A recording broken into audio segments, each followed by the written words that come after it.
రాష్ట్రంలో ఉన్నటువంటి పరిస్థితులన్నీ మనం గమనిస్తే మన తెలంగాణ సామాజిక తెలంగాణ కావాలంటే అన్ని రకాల మార్పులకు నాంది పలకాలే. మనం బీఆర్ఎస్ హయాంలో కొంత జరిగింది, కాంగ్రెస్ వచ్చినాక ఏమీ జరుగుతలేదు అనేటటువంటి భావన ప్రజల్లో ఉంది.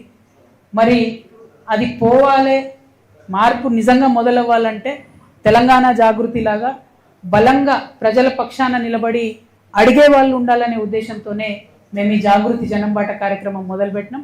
ఈ జనంబాటలో మేము ఒకటే అంశం చేస్తున్నాం, సమస్యల దగ్గరికి వెళ్తున్నాం, ప్రజల దగ్గర నుండి సమస్యలు తెలుసుకుంటున్నాం, దాన్ని ప్రభుత్వం దృష్టికి తీసుకొస్తున్నాం, తద్వారా దాన్ని పరిష్కరించేటటువంటి ప్రయత్నం చేస్తూ ఉన్నాం. ఇది అది అని కాదు, ఏ రంగంలో అయినా మేము ప్రయత్నం చేస్తున్నాం. అందుకే ప్రతి జిల్లాకు 2 రోజులు ఉంటున్నాం. నిన్న చాలా సమస్యలు విన్నాం. ఇలా పొద్దున కూడా ఇక్కడికి వచ్చేటప్పుడు నేను పాల రైతులతో మాట్లాడి రావడం జరిగింది. నిజంగా కూడా హైదరాబాద్లో ఉండే మాకు తెలుసు, పాలు పిల్లలకు పట్టాలన్నా మనం తాగాలన్నా చాలా టెన్షన్ అవుతుంది, దేంట్లో ఏ మందు కలిపినరో తెలియనటువంటి పరిస్థితి ఉన్నది. సో పాల రైతులకు మంచి సపోర్ట్ ఇవ్వాల్సినటువంటి అవసరం ఉన్నది. అయితే ఇక్కడ ఉన్నటువంటి పెద్ద నాయకులు వాళ్ళు ప్రైవేట్గా పాల వ్యాపారాలు పెట్టుకున్నారు. ఎస్సీ ఎస్టీ బీసీ హాస్టళ్లకు టెండర్లు లేకుండానే పాలు అమ్ముకొని వాళ్ళు పైసలు సంపాదించుకున్నారు. హరీష్ రావు గారు, వారి ఫ్యామిలీ, వారి సతీమణి అందరూ. కానీ మరి పాల రైతులకు మాత్రం లాభం జరగలేదు.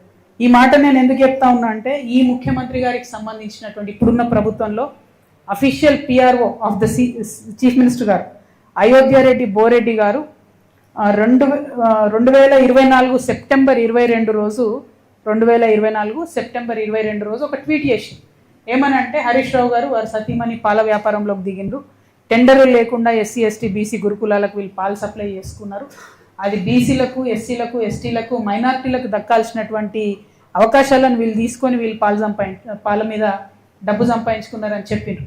కానీ ఆ తర్వాత 4-5 రోజులలో ట్వీట్ గాయబ్. అంటే ఇంత అవినీతి ప్రస్ఫుటంగా కనబడుతున్నా ప్రతి జిల్లాలో, నేను నల్గొండలో చెప్పిన, వరంగల్లో చెప్పిన, ఆదిలాబాద్లో చెప్పిన, ఇప్పుడు మెదక్లో చెప్తున్నా, హరీష్ రావు గారి బినామీలు, వారి కంపెనీలు, వారి దందాలు. ఇంతవరకు ముఖ్యమంత్రి గారు కనీసం కదులుతలేరంటే హరీష్ రావు గారికి ముఖ్యమంత్రి గారికి ఉన్న అండర్స్టాండింగ్ ఏంటిది, ఎందుకోసం ఆయనను కాపాడుతున్నాడు, ఈ ముఖ్యమంత్రి గారు చెప్పాల్సినటువంటి అవసరం ఉంది. అట్లానే అనేక విషయాలు మీ దృష్టికి తీసుకొచ్చినాం. ఈ తర్వాత ఈ ప్రెస్ మీట్ తర్వాత మరి మెదక్ జిల్లాలో ఉండేటటువంటి పెద్దవాళ్ళు, ఇంటలెక్చువల్స్ అందరినీ కూడా కలుస్తున్నాం. ఆ తర్వాత మళ్ళీ ఇంకా కొన్ని సమస్యలు చూసుకొని మేము హైదరాబాద్ వెళ్ళడం జరుగుతుంది. మీ అందరికీ మెదక్ జిల్లా ప్రజలకు ముఖ్యంగా నేను ఇచ్చేటటువంటి మాట ఏంటంటే, తెలంగాణ జాగృతిలో వచ్చిరా పోయినరా అన్నట్టు కాదు, మేము ఏ జిల్లాకు పోయినా వెళ్ళే ముందు మంచిగా మళ్ళీ అడాక్ కమిటీలు వేసుకుంటున్నాం. మా కమిటీల ద్వారా ఈ సమస్యల మీద నిరంతరం పోరాటం చేస్తాం. తప్పకుండా తెలంగాణ జాగృతి సంస్థ ఇదివరకు ఎట్లా అయితే బలంగా ఉండేనో అంతకంటే ఎక్కువ బలోపేతం చేస్తాం. ప్రతినిత్యం ప్రజల్లో ఉంటాం.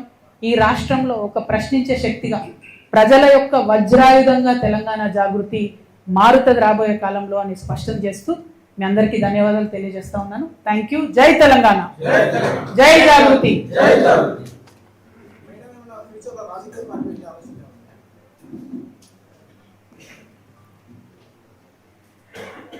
ఇప్పుడు రాజకీయ పార్టీ అనేటటువంటిది పక్కన పెడదాం బ్రదర్. నేనేమంటున్నా అంటే, నేను 20 సంవత్సరాలు ఒక రాజకీయ పార్టీ కోసం పనిచేసిన బీఆర్ఎస్ పార్టీలో.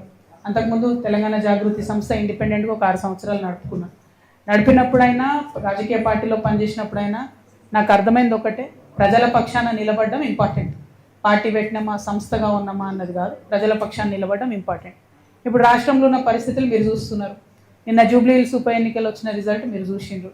ఏం జరిగింది? మొత్తం ఊర్లలో ప్రతి చోట ఎక్కడ పోతున్నా కాంగ్రెస్కి వ్యతిరేకత ఉన్నది, అది మీకు కూడా తెలుసు. అంత వ్యతిరేకత ఉన్నా అన్ని వేల మెజార్టీతో కాంగ్రెస్ పార్టీ ఎట్లా గెలిచింది?